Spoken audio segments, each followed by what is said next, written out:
a gente botava nomes de filmes que eles já tinham assistido durante o processo da escola, desde o primeiro cineclube, onde foi o processo de seleção, até as aulas com prática cineclubista e outras aulas de outros conteúdos que fizeram também exibições de filme. Então eles colocavam num pedaço de papel o nome dos filmes, a gente dobrava tudo, escondia, né, na sala, dividia em 2 grupos. E aí esses grupos, eles se dividiam, aí tiravam todo mundo da sala e depois botava todo mundo na sala de novo. E eles corriam para achar o papel. Aí quem achasse um papel ficava no lado do seu grupo, esperando o restante dos integrantes do grupo para que todo mundo ficasse com o mesma quantidade de papéis. E aí eles pegavam esse papel e aí um via, né? O outro do grupo também via.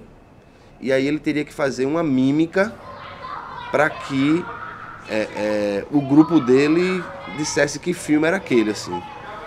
Isso funcionou muito massa, assim. Era coisa do corpo, sabe? Isso funcionava com o corpo e com o exercício de você tentar reproduzir em gestos imagéticos o que você viu na tela, assim, o que chamou sua atenção, e o esforço deles de tentar traduzir o que chamou a atenção para ele ou para ela sendo transmitido para o grupo.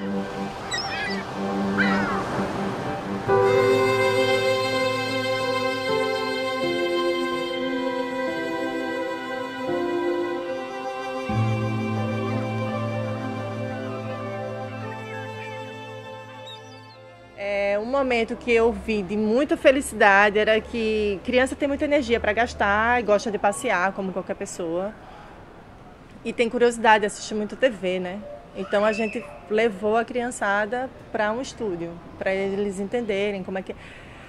Enfim, tirar um pouco daquele glamour e fazer com que eles se sentissem próximos daquele. E foi muito legal. A gente levou na produtora que recebeu as crianças super bem, que era Cabra Quente Filmes.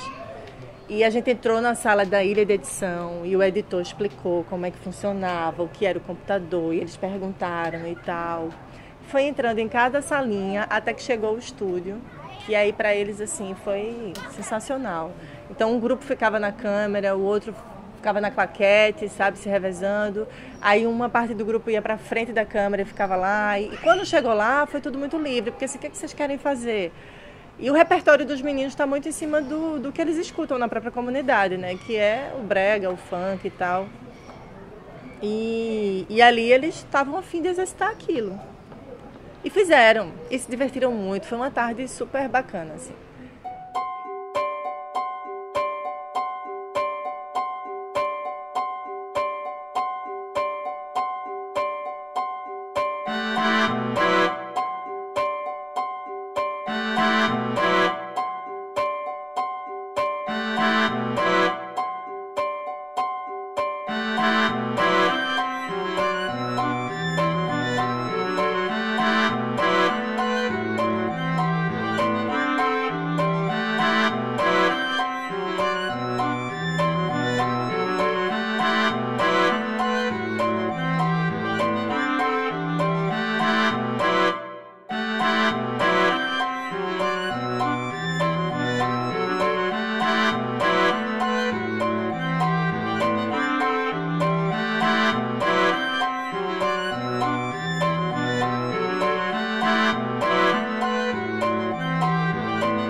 Mas um dos primeiros exercícios que rolou depois disso foi da autoimagem. Eu peguei a câmera e fui passando a câmera para cada um deles para que eles fizessem uma imagem de si próprios.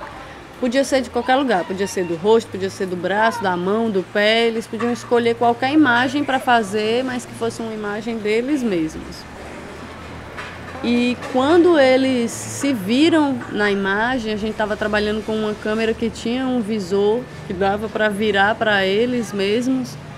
Quando eles se viram na imagem, era muito impressionante ver o espanto e o fascínio que gerava se ver naquele lugar tão investido de expectativas e tão distante, porque eles são acostumados a ver filmes que são feitos fora do Brasil, falados numa língua que não é a nossa, com pessoas que não parecem conosco, né, que são loiros e dos olhos azuis. Então, quando eles se veem na imagem, é assim como se fosse um espanto de eles também poderem estar ali. Aí eu acho que é uma grande potência desse projeto, sabe? Porque pensando no Brasil mesmo, na nossa condição de país que consome muito filme, mas que é muito pouco habituado a se ver na imagem, que tem uma grande rejeição com o seu próprio povo na imagem. E a escola ela tem esse papel, e que eu acho que se não fosse assim eu não participaria, de não ser uma coisa imposta, né? A gente não está ali para, enfim, impor um conhecimento ou impor uma forma de ver a coisa e tal. Então tem que haver essa troca. Então lidar com isso era muito delicado, porque eu teria que lidar, você chega lá, eu tenho uma experiência de 20 oficinas de cineclubes, oficina para 2 pessoas, oficina para 60 pessoas, sabe? Oficina para pessoas de 16 anos, oficina para pessoas com 60 anos. Então eu já dei oficina para todo tipo de gente. Mas para criança não, foi a primeira vez. E de fato é um público completamente sui generis, assim. Ele exige de você uma outra pegada pedagógica, assim, sabe? É outro jeito de ensinar, é outro jeito de transmitir, você tem que pensar diferente. Então toda essa reforma, essa reestruturação da prática pedagógica que foi necessária para que seja feito essas aulas para crianças, para que a oficina de cineclubismo atinja as crianças, foi o que eu mais aprendi, assim, nesse sentido pedagógico. Foi o que mais me tocou. Eu repensei e eu, tipo, já dei várias oficinas em vários lugares de Recife, né, para estruturas sociais completamente diferentes, pessoas vindas de contextos completamente diferentes, assim. Eu me vi dentro de um espaço onde existiam regras e onde existia um outro sentido de comunidade, de organização social e tal, que eu não tinha pensado antes, assim. Então, foi um processo de me pensar muito também, né?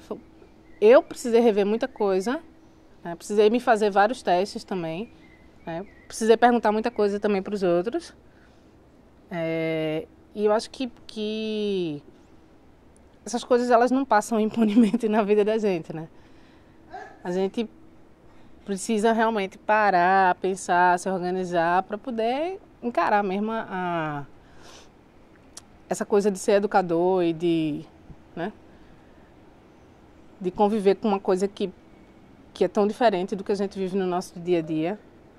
Eu acho que ali foi bem um teste forte, né, de aprendizado mesmo, né, com todo mundo, com aquelas mães, com aqueles pais, a coisa de você olhar para os filhos e reconhecer os pais, olhar para os pais e reconhecer os filhos, né, e se perguntar onde é que você estava ali naquele meio, né, e tudo isso se torna filme, se torna desenho, se torna imagem, se torna discussão, né, se tornar, sei lá, um momento de reeducação de todo mundo, né.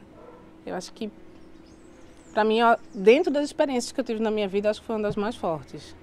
Existem outros valores que estão longe, sabe, da técnica. Existem outras coisas, outros sentimentos, outras coisas que estão, sei lá, dentro do fazer cinema, que você não passa numa câmerazinha, o quadro é esse, não sei o quê. É de viver mesmo, sabe, a coisa. E aí, por isso que eu acho que é tão sensacional, entendeu? Por isso que eu acho que vale tão a pena, assim, tudo. E por isso que eu fico dizendo, assim, que grudou já, tá junto, sabe? Talvez daqui a 5 anos eu diga, porra, Mari, passei por uma situação semana passada, que, meu irmão, lembrei disso, que eu vivi quando eu estava dando aula na escola e que eu usei pra mim, porque eu aprendi tal coisa, entendeu? E acho que aprendi talvez mais do que os meninos, não sei, né? Cada um leva de uma forma diferente. Foi perceber o quanto o carinho e dedicação, assim, no plano mais afetivo, eles são muito potentes, assim, no sentido de que são arrebatadores de verdade, assim, de ser uma forma muito especial mesmo de convivência, assim, sabe? Porque os retornos que a gente conseguiu, para além de uma relação de professor com aluno, de coordenador com aluno, foi uma relação muito afetiva. Então, acho que se a gente se propõe a trabalhar desse modo, a gente tem que ter muita responsabilidade, né?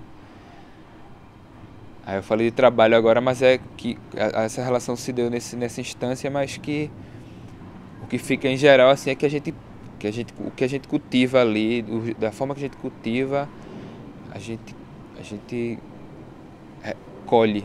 Talvez ensinar não, eu acho que isso realmente não é aplicável. Mas você facilita uma experiência. E você facilita essa experiência pensando em alguns resultados. E alguns deles acontecem e outros não. E é isso que é o total da experiência. Mas é tanto para quem aplicou, não, a palavra é outra, mas propôs aquela experiência, e para quem passou pela experiência, né? É um pouco isso. Ensinar a sentir, não, mas você propõe algo para que alguns caminhos sejam desvelados, né, aos poucos. Eu acho que é um pouco isso.